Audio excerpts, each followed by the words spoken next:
estaba estudiando algunos datos acerca de la luz en esta semana. La luz está formada por partículas llamadas fotones. Sabemos que la velocidad de la luz en el vacío es de 299.792,458 kilómetros por segundo. Todavía aprendimos 300.000, ¿verdad? Y cuando traducimos esto a kilómetros por hora, fíjate, la velocidad de la luz es 1.079.252.840,8. La luz daría en el vacío 7,5 vueltas alrededor de la Tierra por segundo. La luz, de hecho, tarda poco más de 8 minutos en llegar del Sol a nuestra Tierra. Y la mayoría de los tipos de luz, lo que se llama el espectro electromagnético, son invisibles a nuestro ojo humano, pero hay muchos animales que sí que ven otros tipos de luz. Por ejemplo, las abejas ven la luz ultravioleta que nosotros no podemos ver. Algo interesante que leía es que los científicos han sido capaces de congelar la luz de manera temporal. Gracias a la luz podemos ver los objetos que tenemos a nuestro alrededor y las personas, porque la luz entra por nuestros ojos. Un dato curioso de la luz artificial: ¿sabes cuál es la bombilla que más tiempo lleva encendida? Aparte de la que tus hijos dejan en el baño, ¿verdad? Hay una bombilla en un parque de bomberos en California que lleva encendida sin apagarse desde el año 1901. Todos sabemos, hemos estudiado, conocemos que la vida depende de la luz. Sin la captura y el almacenamiento de la energía lumínica, las plantas no podrían crear el oxígeno. La cadena de la vida se rompería desde el principio. Y también sabemos, ¿verdad?, que la oscuridad es la ausencia de la luz. De hecho, las primeras palabras que leemos en la Biblia, las primeras palabras registradas, donde Dios habla, ¿sabéis cuáles son? ¿Recordáis? Dios dice: sea la luz. Génesis 1:3, el Creador, nuestro Dios, crea la luz en nuestro universo y dice que la luz era buena. Y dice Génesis 1:4 que Dios separó la luz de las tinieblas, ¿verdad? Desde este instante en la creación, entonces, va a existir un contraste entre la luz y la oscuridad en el plano físico. Pero esto no es todo, porque desde Génesis 3, esta realidad física se va a tornar espiritual. La luz de Dios en contra de las tinieblas del pecado y Satanás, ¿verdad? Y esto es precisamente lo que Juan nos describe en el texto que acabamos de leer. Hay un tremendo y terrorífico contraste entre la luz de Dios y la oscuridad espiritual, entre la luz de Cristo versus contra la oscuridad de este mundo que nos rodea. En este texto vamos a observar este contraste entre la luz de Cristo contra la oscuridad de un mundo que le rechaza constantemente. ¿Cuál es el fin de esta observación? Que hoy tengamos la absoluta certeza de que Cristo es Dios y el único digno de ser seguido diariamente. Vamos a leer el versículo 12 y a observarlo, donde vamos a ver la afirmación de Jesús. Y el contexto es el siguiente: Jesús continúa enseñando en el templo, ¿verdad? Estamos en el contexto todavía de la fiesta de las enramadas, fiesta de la cosecha, esta fiesta otoñal que recordaba la fidelidad, la provisión de Dios en Israel durante su periplo por el desierto y durante estos años hacia la tierra prometida, ¿verdad? Leemos en el Antiguo Testamento: Dios provee protección. Dios provee protección por medio de una nube, ¿recuerdas?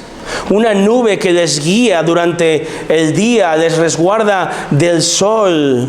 Y esta columna de nube, dice Éxodo capítulo 13, versículo 21, que va delante de ellos. ¿Y qué ocurre durante la noche con esta nube?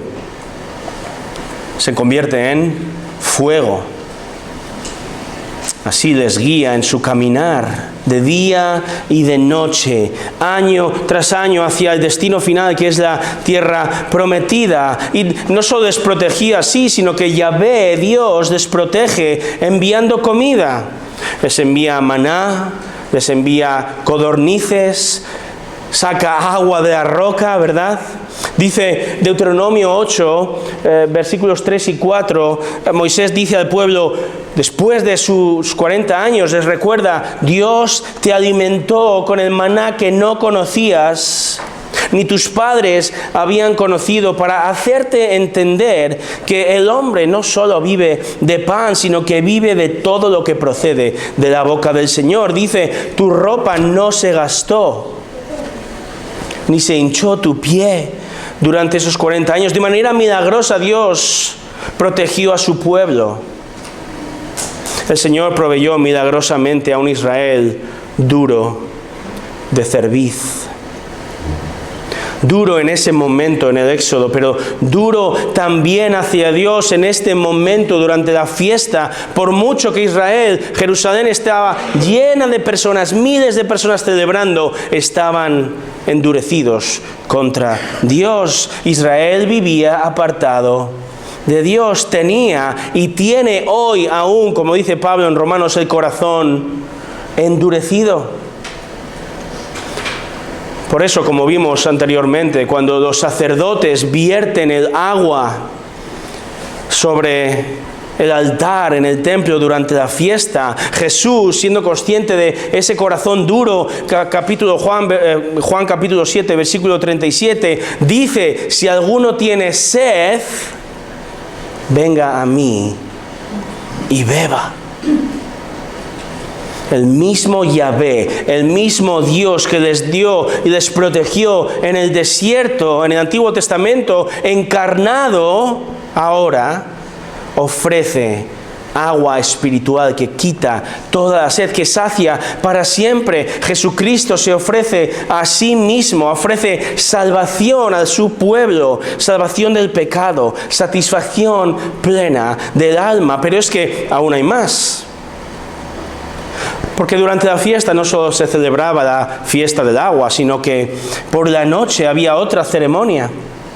Los sacerdotes también encendían 4 enormes lámparas en el llamado patio de las mujeres, en el recinto del templo.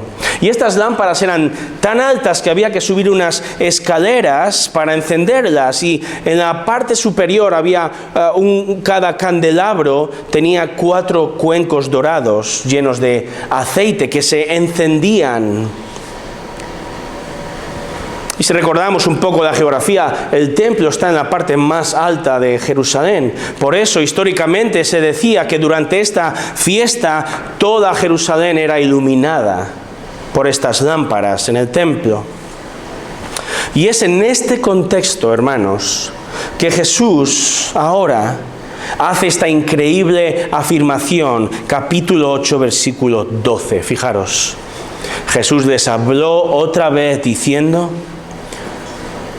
yo soy la luz del mundo. El que me sigue no andará en tinieblas, sino que tendrá la luz de la vida. Juan sigue demostrando, palabra tras palabra, que Jesús es infinitamente mejor, que solo Él es el Cristo, el Salvador, el Hijo de Dios. Él es mejor, ya ha dicho, que Juan el Bautista, el mejor de nosotros.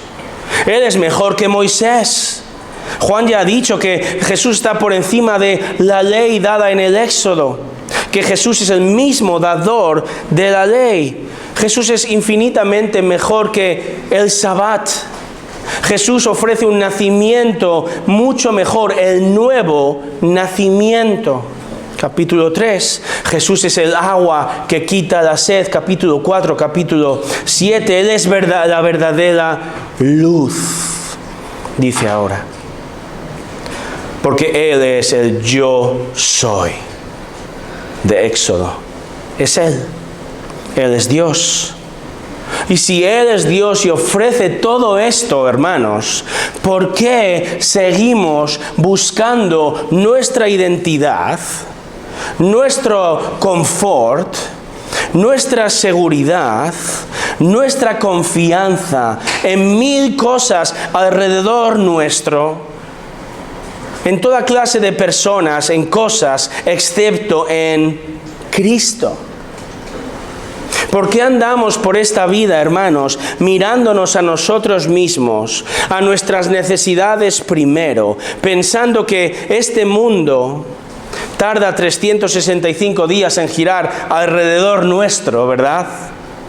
Y no miramos a que realmente nos ofrece el agua que quita nuestra sed de nosotros mismos, que nunca podremos apagar.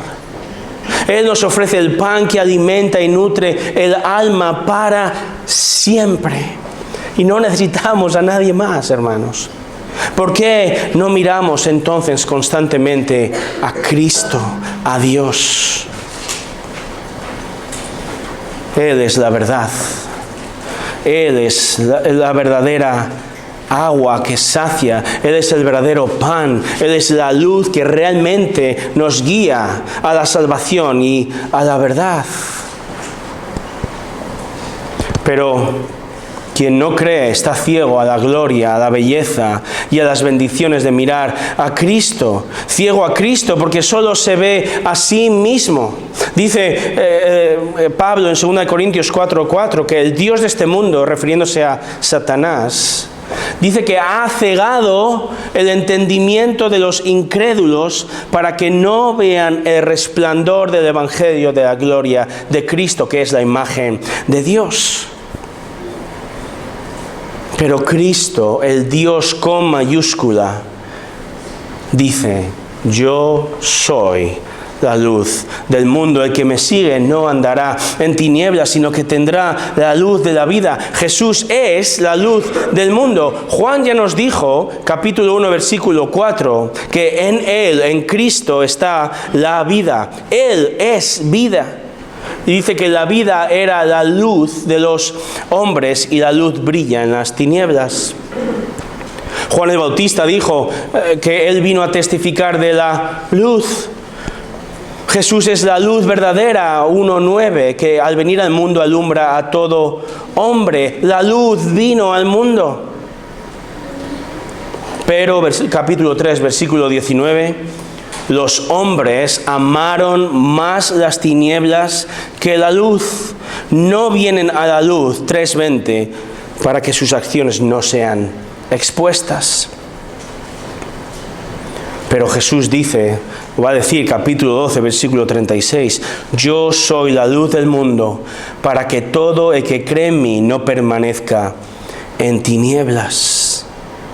Jesús es la luz del mundo. Él lo ha sido desde el principio, porque Él es Dios. Desde su presencia gloriosa en el Edén, pasando por su protección y su guía, como hemos visto, con la columna de fuego a Israel por el desierto. Israel cantaba en los Salmos, Salmo 27:1, el Señor es mi luz y mi salvación. Israel cantaba, lámpara es a mis pies tu palabra y luz a mi camino, como tenemos aquí en este versículo, Salmo 119:105. La luz de su presencia estaba con Israel protegiéndolos, Salmo 44:3. El siervo del Señor, el Mesías, nos dice Isaías 700 años antes de la venida de Jesús, dice que fue elegido para ser luz a las naciones, es decir, salvación para todo aquel que se acerca a Él. Jesús ha sido luz eternamente, lo es y será luz. Apocalipsis capítulo 21, versículo 23, fíjate lo que dice: la ciudad donde viviremos eternamente, no tiene necesidad de sol ni de luna que la iluminen, porque la gloria de Dios la ilumina y el Cordero, Jesús, es su lumbrera. Y las naciones andarán a su luz y los reyes de la tierra traerán a ella su gloria, y ya no habrá noche y no tendrán necesidad de luz de lámpara ni de luz del sol, porque el Señor Dios nos iluminará. Apocalipsis 22:5. Jesús es luz. Esto significa muchas cosas. Significa que Él es creador. Significa que Él es el dador de vida. Tú vives porque Dios te ha dado vida. Significa también que Él y solo Él nos da luz espiritual, es decir, salvación a nuestro corazón muerto y oscuro. Y significa que Él también nos guía diariamente por medio de, o en nuestro caminar en este mundo muerto y oscuro. Nos guía ¿cómo? Con la luz de su palabra, por su voluntad revelada. Jesús es la luz del mundo. Él es vida, Él es salvación, y Jesús es nuestra guía constante en nuestro caminar. En Él y gracias a Él hay salvación del pecado. Solo gracias a Cristo hay salvación de la condenación. Dice Pablo en Colosenses 1:13 que el Padre nos libró del dominio de las tinieblas de este mundo, nos libró, y dice que nos trasladó ¿dónde? Al reino de su Hijo amado.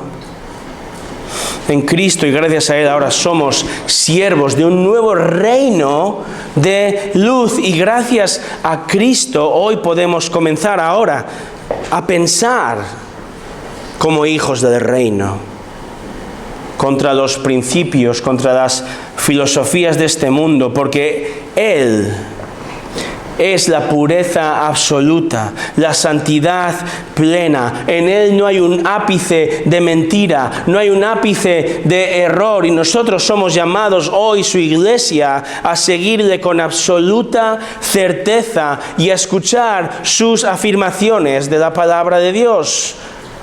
Entre ellas, yo soy, y yo solo soy, la luz del mundo. Yo solo soy la única salvación. Solo Cristo es la esperanza para vivir, para pensar, para que actuemos de una manera que honra a Dios. Ahora, ¿cuál es la condición de todo esto? Porque podemos pensar, bueno, es la luz de todo el mundo. En un sentido lo es. Él ha venido a ofrecer su luz a todo el mundo. Pero fijaros cómo continúa. O hay una condición. El que me sigue. El que me sigue. Solo quien sigue a Cristo será su discípulo y tendrá la luz de la vida. Este seguir es importante. Este seguir implica que uno se convierte en discípulo de Jesús no solo por un día, por una época, sino por toda la vida. Hemos de ser discípulos de Cristo, de la luz. Seguir a Cristo no significa entonces que un día decidí que Él era mi Salvador, pero luego yo vivo como quiero y considero. Seguir a Cristo no significa que hoy le sigo y mañana no le sigo. Seguir a Cristo no significa que le sigo en lo que a mí me parece bien o en lo que a mí me conviene. Seguir a Cristo no significa que yo solo escucho a Jesús, pero no a los pastores que Jesús pone. No, yo soy más espiritual que eso. Seguir a Cristo no significa que yo vivo mi vida cristiana y mi relación con Jesús a mi manera. A mí eso de la religión reglada y formal no me va. No, quien piensa así está andando en tinieblas. Seguir a Cristo y su luz es ser diariamente salvo del pecado. Ser diariamente salvo de nuestra manera de pensar que aún llevamos de antes.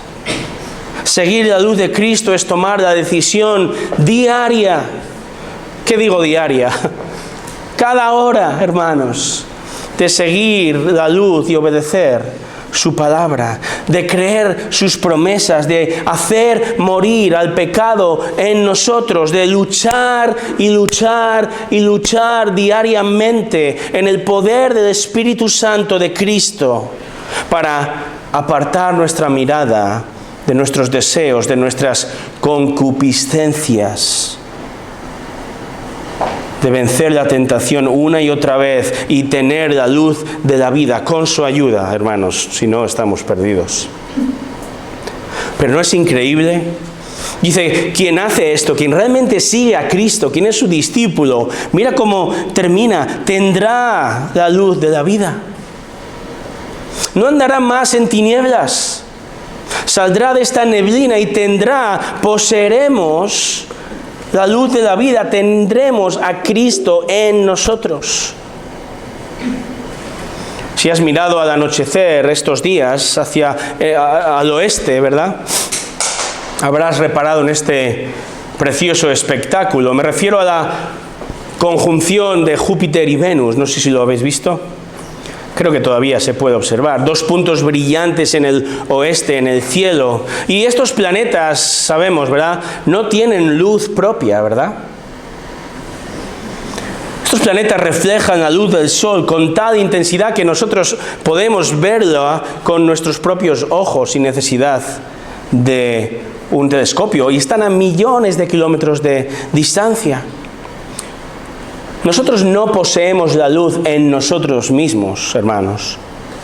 Es más, venimos a este mundo colmados de oscuridad, de pecado, de muerte, hasta que por gracia, por medio de la fe, Jesús nos salva y vive en nosotros y nos sigue salvando de una forma diaria, no solo de la condenación eterna, sino que el Señor nos provee de su Espíritu Santo, de su palabra, para salvarnos continuamente de las tinieblas, de la influencia de este mundo que no tiene nada que ofrecer en comparación con su gloria y su verdad.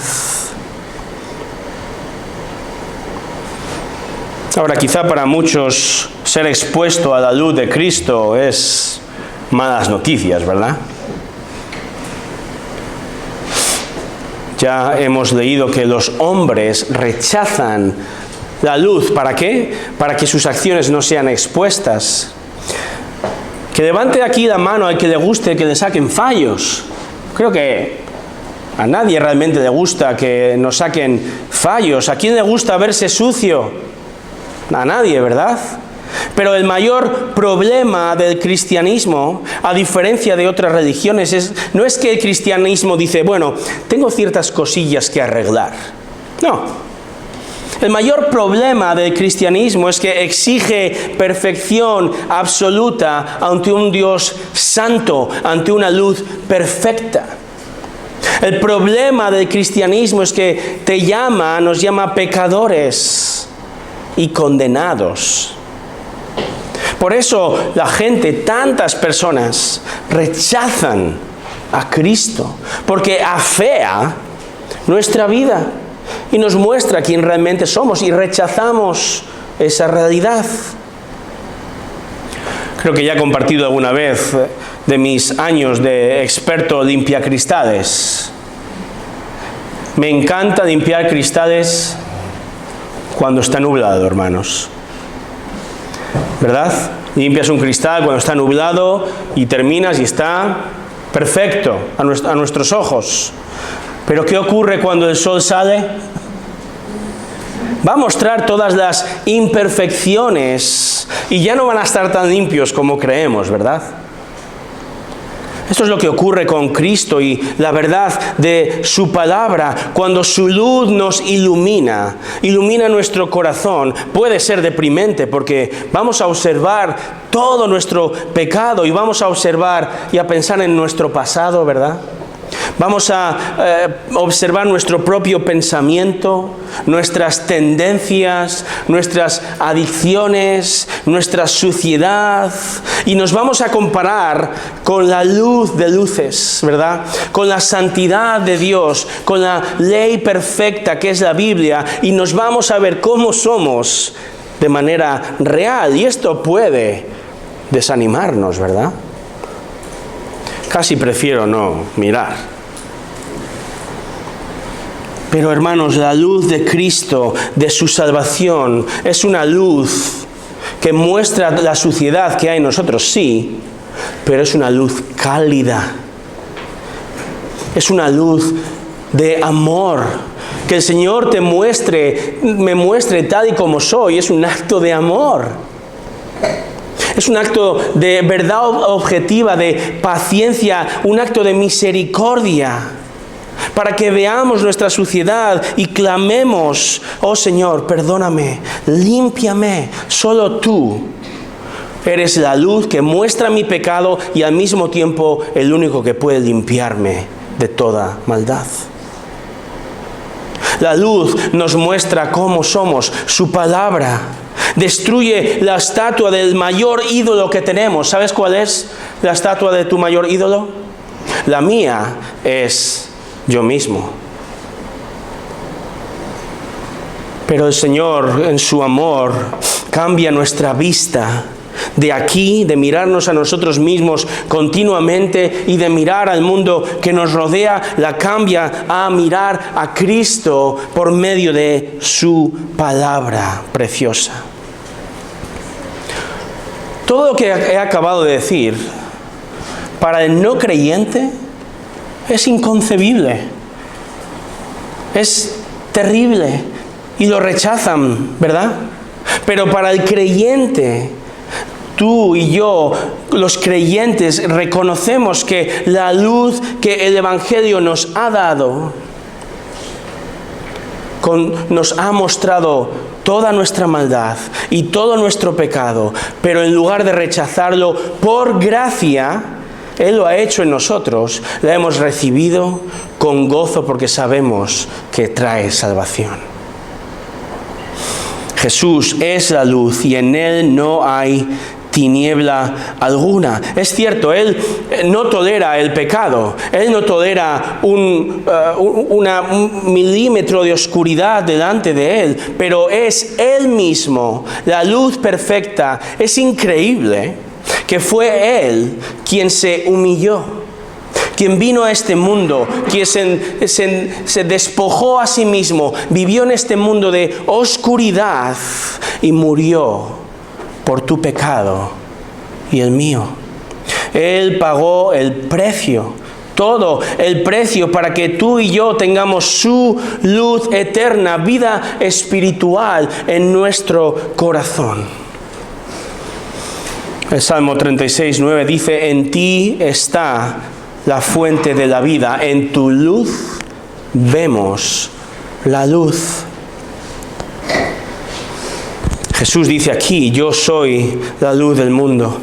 El que me sigue no andará en tinieblas, sino que tendrá la luz de la vida. ¿No es esta una tremenda afirmación, hermanos? Ofrece Jesús hoy al mundo perdido, oscuro y enemigo, ofrece salvación. Qué tremenda afirmación. Esto ha de traer sosiego y plena certeza de que no hay otra luz. No hay otra manera de salvación. No hay otra manera de vivir verdaderamente para poder acceder a Dios. Solo Él es la luz. Solo Él nos regala la luz. Él te ha dado vida física. Él te ha dado vida espiritual. Y Él te da la luz de su palabra que cambia nuestra manera de pensar y nos modela más y más a su imagen, una imagen de luz perfecta. Y ante esta preciosa e increíble verdad, incomparable, quizá ahora nos vaya a asombrar, observar el contraste tremendo entre la luz de Cristo y lo que Él ofrece y lo que Él es, con la negación a la luz. Esto es lo que ocurre ahora a partir de los versículos 13 al 20, la negación. El mundo, hermanos, está representado por el pensamiento de los fariseos. Ellos van a contestar esta afirmación preciosa de Jesús. Y vamos a observar un terrible, tremendo intercambio entre los fariseos, quienes rechazan vehementemente a Jesús y la verdad que Jesús va a decir. Y Jesús va a utilizar esta situación para confirmar que Él es la verdad, que Él dice la verdad, porque Él viene de Dios, porque Él es Dios mismo encarnado. Fíjate en el versículo 13 y 14. Entonces los fariseos le dijeron: tú das testimonio de ti mismo, tu testimonio no es verdadero. Respondió Jesús y les dijo: aunque yo doy testimonio de mí mismo, mi testimonio es verdadero, porque yo sé de dónde he venido y a dónde voy, pero vosotros no sabéis de dónde vengo ni a dónde voy. Como vemos, ante el ataque de los fariseos que le acusan de falso testimonio y mentira, Jesús expresa con plena certeza que Él es la luz de la vida y que Él es Dios y que su mensaje es el mensaje de Dios. Los fariseos muy sabiamente echan mano a la ley del Antiguo Testamento para atacar al Señor Jesús. Ellos no están diciendo directamente: lo que dices es mentira, aunque lo pensaban. Lo que están diciéndole es que lo que dices no es legal. Dicen esto porque según la ley mosaica, Deuteronomio 19:15, se necesitaban al menos 2 o 3 testigos ante un caso judicial. Pero Jesús, ¿qué está diciendo aquí? Jesús dice: yo no soy cualquier testigo. Yo soy la luz, yo soy la verdad, yo soy Dios, yo soy un testigo fiel, verdadero y objetivo. Piensa en esto: pídele al sol que te muestre con testigos que Él es verdad. Te diría: bueno, creo que conmigo mismo basta, ¿verdad? Mis rayos vienen del universo y aterrizan en la tierra, aportan luz, aportan calor que mantiene la vida. Pero ¿qué tipo de pregunta absurda es esa?, diría el sol.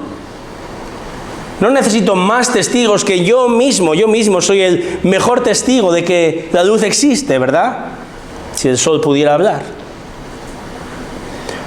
De la misma manera, Jesús trae a la palestra su origen divino. Él sabe de dónde viene y a dónde va. Él viene del cielo y vuelve al cielo porque Él es Dios y Él lo sabe y se lo está diciendo. Él ya lo está demostrando en su vida. Él ya ha demostrado con sus milagros y señales que es el Hijo de Dios. Él ha demostrado con el resultado de su propia enseñanza a los que le siguen que Él es Dios. Jesús ya dijo, capítulo 7, versículo 17, que podemos corroborar su enseñanza divina cuando dentro de nosotros sabemos y obedecemos su voluntad y hay un cambio en nuestra vida. Esto demuestra que Él verdaderamente dice la verdad. Juan, en primera de Juan, unos años después, capítulo 4, versículo 12, también habla de esto mismo. Juan dice: Dios es invisible, ¿de acuerdo? Pero ¿cómo podemos probar que Dios existe? La razón que Juan, el mismo escritor, nos va a decir es: tenemos amor los unos por los otros. El cambio en tu vida y en mi vida corrobora que Jesús dice la verdad. De nuevo, sería absurdo que os dijera que probarais empíricamente que la luz existe. Existe porque nos vemos unos a otros. Existe porque hay luz y hay vida, estamos vivos. La luz es su propio testigo. De la misma manera, Jesús es su propio testigo, no necesita a nadie más. Jesús da testimonio de que Él es la luz porque sabe que Él es el Dios encarnado. No importa lo que la gente diga, no importa lo que la gente piense o sienta. Por eso el rechazo de los fariseos El rechazo del mundo ante Cristo es tan absurdo como mirar al sol y decirle: no existes, no existes. Pero esto es lo que ocurre con nosotros antes de ser salvos, y esto es lo que ocurre hoy, ahora mismo, en este mundo. ¿Por qué? Porque la gente está muerta en delitos y pecados, son presos de sus tendencias pecaminosas, están ciegos a la luz de Jesús. No existes.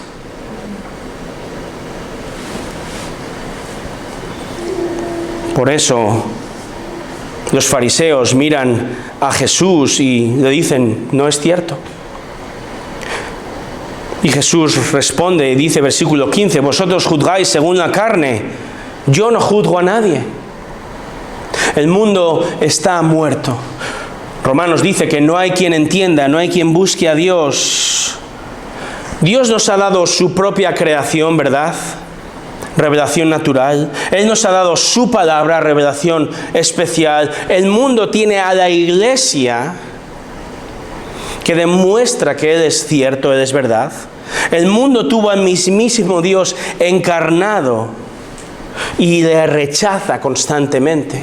Fíjate bien, el mundo va a tener al mismísimo Jesucristo reinando 1000 años en Jerusalén, en un reino de paz y prosperidad sin precedentes. ¿Y sabes qué va a pasar al final de ese milenio? Se van a juntar para acabar contra él. Apocalipsis 27. ¿Por qué? No importa la cantidad de información y datos objetivos que des. El mundo, el hombre vive en absoluta oscuridad y se niega a aceptar que Jesús es Dios, aunque Él esté delante de sus propias narices. El mundo, el hombre niega la luz, odia la luz, juzga según su carne. Es totalmente parcial. Mira al sol y dice, no existes. Mira a Dios y dice, no. El mundo juzga según la carne, es imperfecto.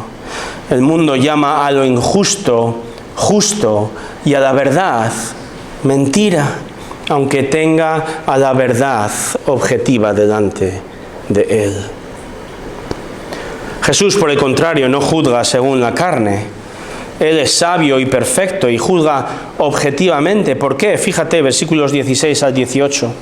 Jesús dice, si yo juzgo, mi juicio es verdadero, porque no soy yo solo, sino yo y el Padre que me envió. Aún en vuestra ley está escrito que el testimonio de 2 hombres es verdadero. Yo soy el que doy testimonio de mí mismo y el Padre que me envió da testimonio de mí.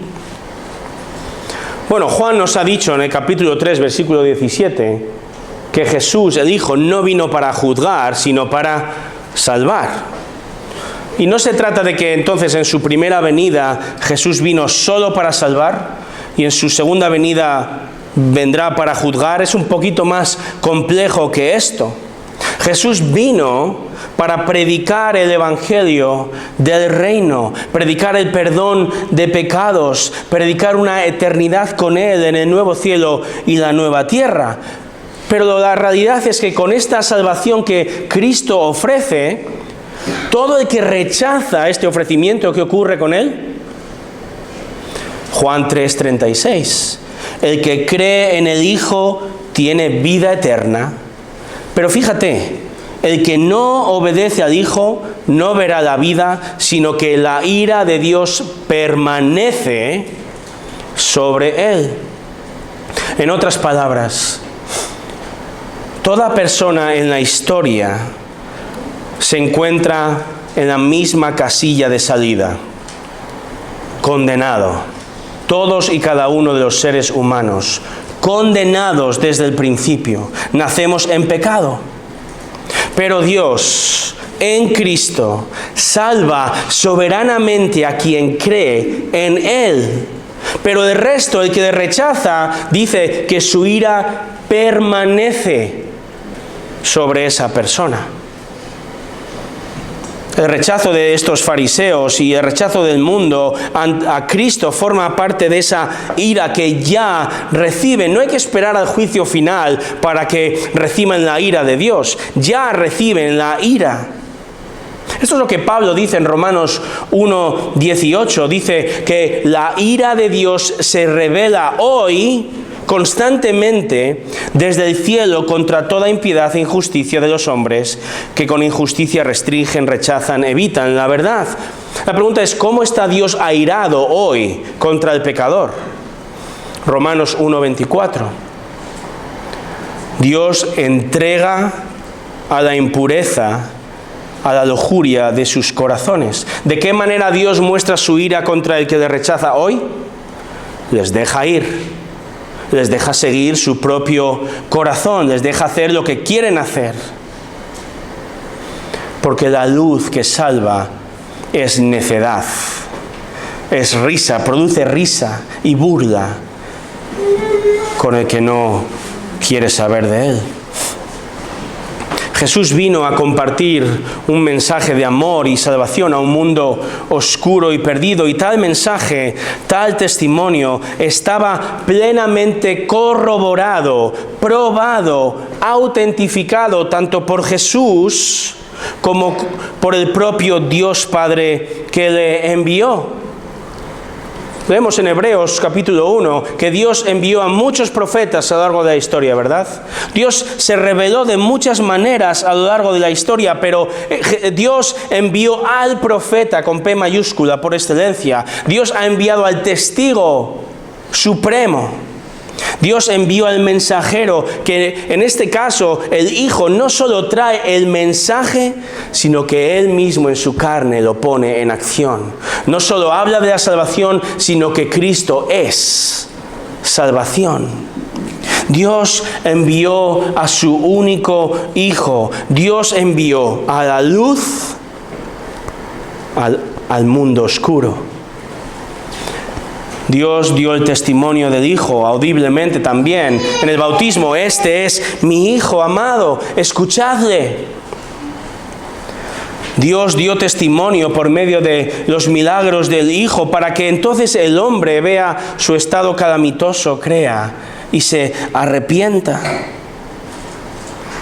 Pero tristemente, como vemos, hay muchos en este mundo que seguirán en oscuridad y perdidos, porque rechazan al Dios de luz.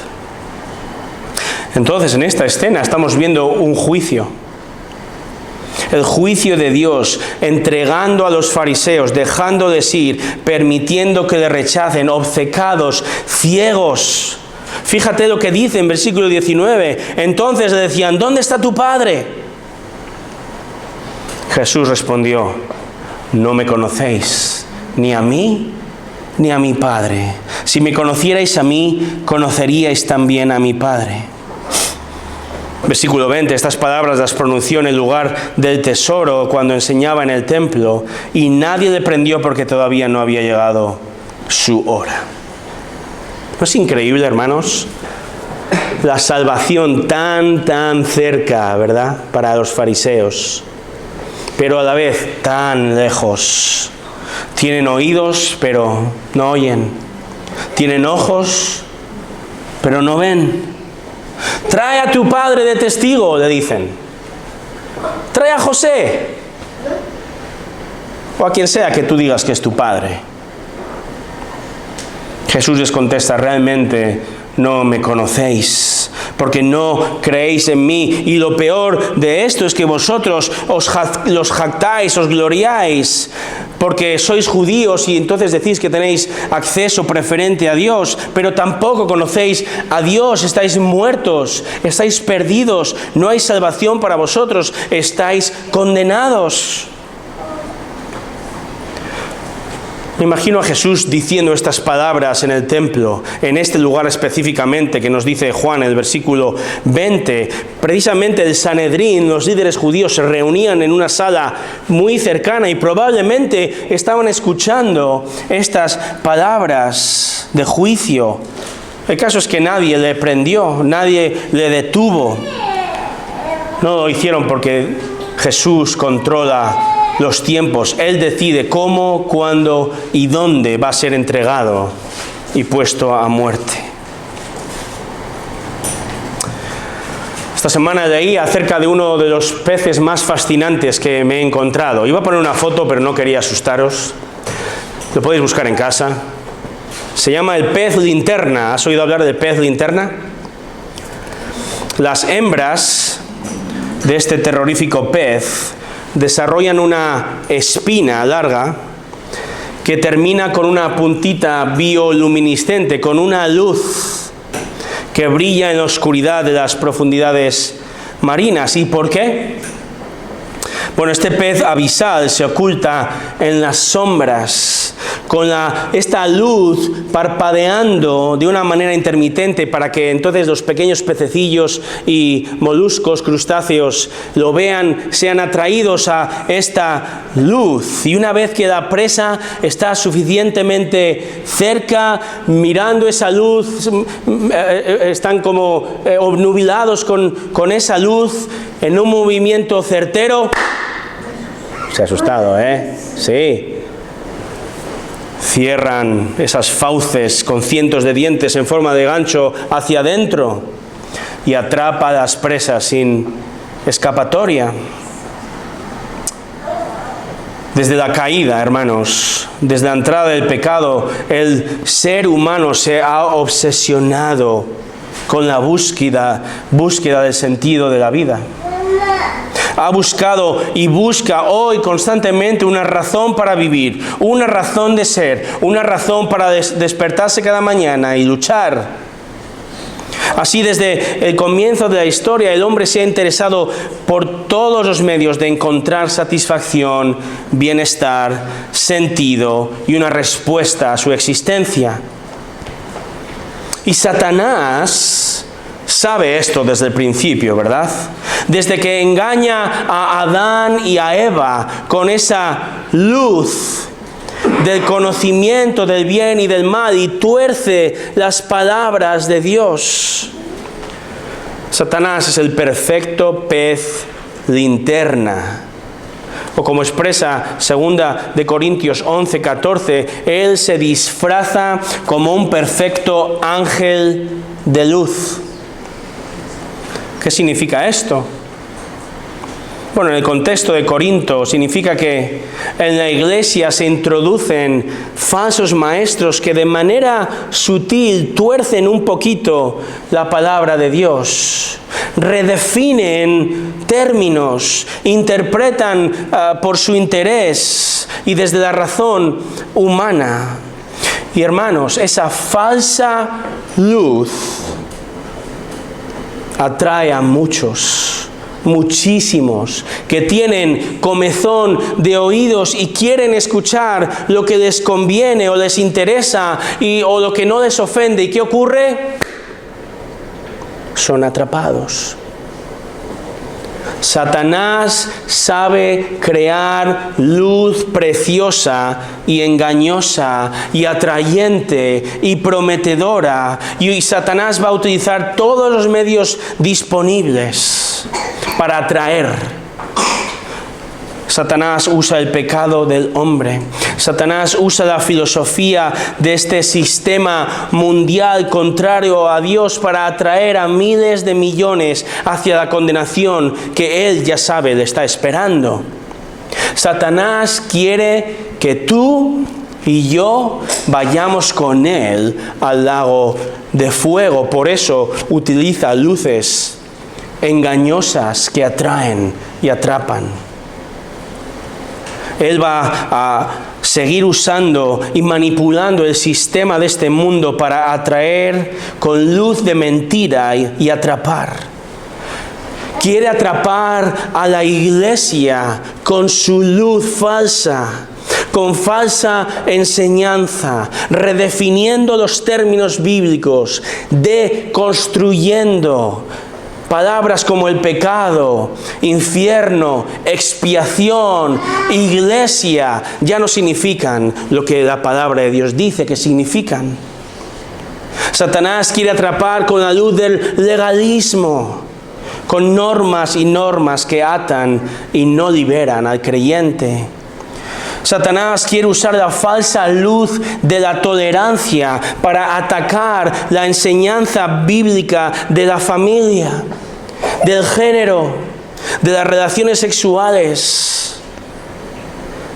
Satanás usa la luz de la comodidad, del entretenimiento o del placer para anestesiar a la gente, anestesiar la mente, y no pienses en qué sentido tiene tu vida.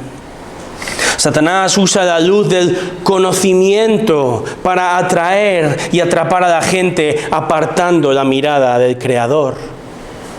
Él usa la luz del racionalismo para desechar el poder milagroso de Dios, de Cristo que vemos en la Biblia.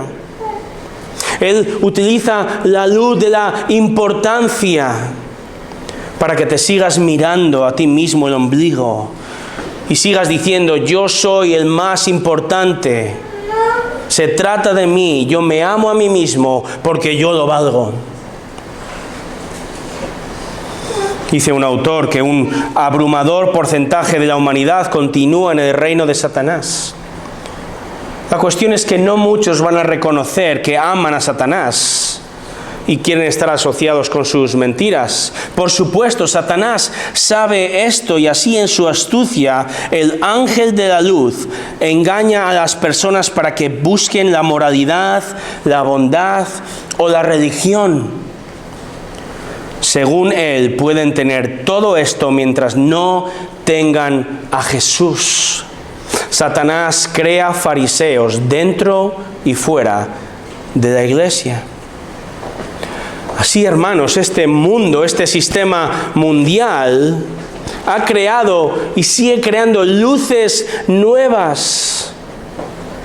Y curiosamente, todas ellas desechan, rechazan a Dios. Por ejemplo, la luz falsa del ateísmo dice: no hay Dios. O la falsa luz del agnosticismo dice: podría haber un Dios. La falsa luz del humanismo dice: no necesito a Dios. O la falsa luz de la concupiscencia dice: el sexo es Dios. La falsa luz de la codicia dice: el dinero es Dios. O la falsa luz del orgullo dice: el poder es Dios. Y la falsa luz de Satanás dice: tú eres Dios. Y este mundo, entonces, dominado por Satanás, que nos rodea, dice, nos bombardea constantemente diciendo: sigue tu corazón, ¿verdad? Sigue tus sueños, persigue tus emociones, sigue tu instinto. ¿No estamos hartos de oír eso? Aún en las películas de Disney, ¿verdad? Por eso es absolutamente increíble para mí, hermanos, que en su misericordia Dios diga a este mundo terrible y enemigo, diga: te amo de tal manera que voy a enviar al Hijo Jesús, para que todo aquel que crea en Él tenga vida eterna. ¿No es increíble el amor de Dios, hermanos? Cuando vemos la realidad del mundo que nos rodea y el amor que Dios ha derramado por este mundo, ¿verdad? Sígueme a mí, nos dice, la luz de la vida. Yo soy la luz de la salvación. Yo, que antes éramos enemigos, ahora por iniciativa propia, yo te he amado antes de que tú me amaras a mí, dice nuestro Dios. Sígueme, sigue mi palabra, que te libera de pensar y seguir las mentiras de Satanás. Observa, estudia, medita mi palabra, porque el mundo va continuamente, desea atraparte con su luz mentirosa y arrastrarte a la perdición eterna. Jesús te ofrece salvación hoy. Si no conoces a Jesús. La Biblia dice, Él dice que no hay otro camino fuera de Él, que no hay otra luz que te dé vida, que te salve, que te libere. ¿Y sabes qué? Como escuchábamos al comienzo en la providencia del Señor por su Espíritu, puede que el no creyente, puede que si tú no eres creyente pienses, bueno, yo vivo muy bien, realmente no necesito a Jesús. Vivo contento, tengo dinero en el banco, soy feliz, y puede ser así. Hermanos, la Biblia no dice el pecador va a vivir mal y el cristiano va a vivir perfectamente, no dice eso. De hecho, la Biblia dice lo contrario. El cristiano debe estar dispuesto a sufrir, y en muchas ocasiones quien rechaza a Cristo va a vivir feliz. El aviso para todo aquel que no cree es el siguiente: si no reconoces tu pecado, si no abrazas la luz de la vida, quizá vivas feliz en este mundo, pero después viene el juicio y la oscuridad eterna. Fuera de Cristo solo hay tinieblas, hay perdición, hay llanto, hay dolor eterno sin redención. Arrepiéntete de tu pecado si no lo has hecho. Vuélvete de los pecados que tanto amas. Mira al Dios Santo, al que estás llamado de amar. Renuncia a lo que la Biblia llama pecado. Abandónalo y sigue a Cristo. Ven a Cristo por fe, aunque no le veas. Ven por fe, porque solo Él es el Hijo de Dios. De nuevo, los fariseos le estaban viendo, estuvieron atentos a sus enseñanzas, tuvieron al mismísimo Dios delante de ellos y se negaron a creer. Y fijaros bien, aún si Jesús respondiera, ¿dónde está tu Padre? Tráelo. Si el propio Padre se hubiera presentado delante de los fariseos, vindicando a Jesús como Hijo, como único Dios y Salvador, ¿sabéis lo que ellos hubieran hecho de manera natural? Hubieran rechazado a Cristo y hubieran rechazado a Dios Padre, porque eso es lo que ocurrió durante el Antiguo Testamento constantemente. Esto ocurre, hermanos, porque el corazón del hombre está muerto. Y necesitamos nacer de nuevo. Necesitamos pedir perdón a Dios, que te regale un nuevo corazón y creas en Él. Necesitas arrepentirte. Iglesia, nosotros vivimos en un mundo que es una antítesis absoluta, ¿verdad? Vivimos en un mundo completamente dividido entre lo que las tinieblas dicen y piensan, que son la mayoría, por cierto, y lo que la Iglesia, aferrados a la luz de su palabra, dice. Entonces nuestro llamado, hermanos, es que perseveremos. Continúa en la lucha, hermano, hermana, contra tu propia carne, contra lo que te rodea, contra lo que rodea a tus hijos. Persevera en ser discípulo de Dios, síguele. No andes en tinieblas. No dejes, aun como creyente, que la luz mentirosa de la sociedad te deslumbre y la sigas. Nuestro llamado es a ser discípulos de Cristo constantemente. No te dejes desviar. No racionalices el pecado. No escuches lo que la sociedad tiene que ofrecerte. Acude a la palabra constantemente. Pablo dice en Filipenses 2:15 que somos llamados a ser luminares, estrellas en este mundo que resplandecen en medio de una generación torcida y perversa. Pablo dice a los Efesios capítulo 5 versículos 7 y 8, no seáis partícipes con ellos. No estéis con ellos porque antes erais tinieblas, pero ahora sois luz en el Señor. Andad como hijos de luz. Nuestra tarea, iglesia, es seguir la luz, proclamar la luz del Evangelio de Cristo como iglesia. Nuestro llamado es el de creer con absoluta certeza el Evangelio, la palabra de Dios, y confiar que no hay otra manera de salvar fuera de la luz del Evangelio de Cristo. No hay otro mensaje que podemos ofrecer a la oscuridad de este mundo, hermanos. Podemos hacer buenas obras, amén. Fantásticas actividades como iglesia, amén. Podemos crear relaciones estrechas con los no creyentes, fantástico.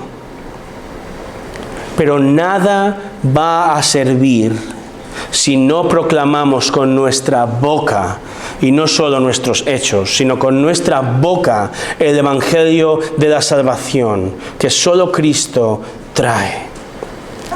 Nuestro llamamiento es proclamar la luz verdadera que no atrapa, sino que libera. Reconocer con plena certeza que solo en Cristo hay conocimiento verdadero de Dios.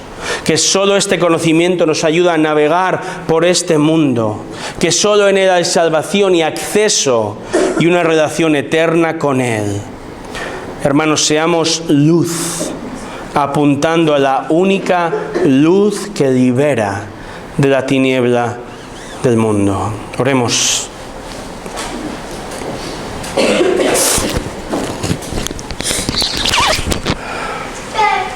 Señor, nos has llamado a contemplar tu luz. Tú eres la luz del mundo. No hay otra fuente de vida física. No se trata de la casualidad. No hay otra fuente de vida espiritual. Otras religiones, otras modas, otras filosofías, otras maneras de pensar intentan ser luces, pero atrapan y condenan. Solo tú traes verdadera libertad, solo tú nos das luz verdadera que nos hace ver nuestra imperfección. Y en el momento en que pensamos desfallecer y dejarlo todo, es cuando tú muestras tu bondad y tiendes la mano para recibir el perdón. Y aún como creyentes, Señor, nos afanamos y miramos, y con razón nos llenamos de ansiedad a ver la oscuridad de este mundo, cómo va avanzando más y más, y lo que antes era oculto ahora se normaliza, y tememos por nosotros y nuestros hijos, pero tú nos llamas a confiar en ti, a ser luz en medio de la oscuridad, en nuestra propia vida, en nuestra casa, en nuestra iglesia. Señor, confiamos en ti. Ayúdanos a perseverar en esta batalla diaria. Ayúdanos a confiar de que no hay otra manera de rescatar a la gente de la oscuridad, si no es con la luz de tu Evangelio. A ti creemos y a ti te seguimos. En el nombre de Jesús. Amén.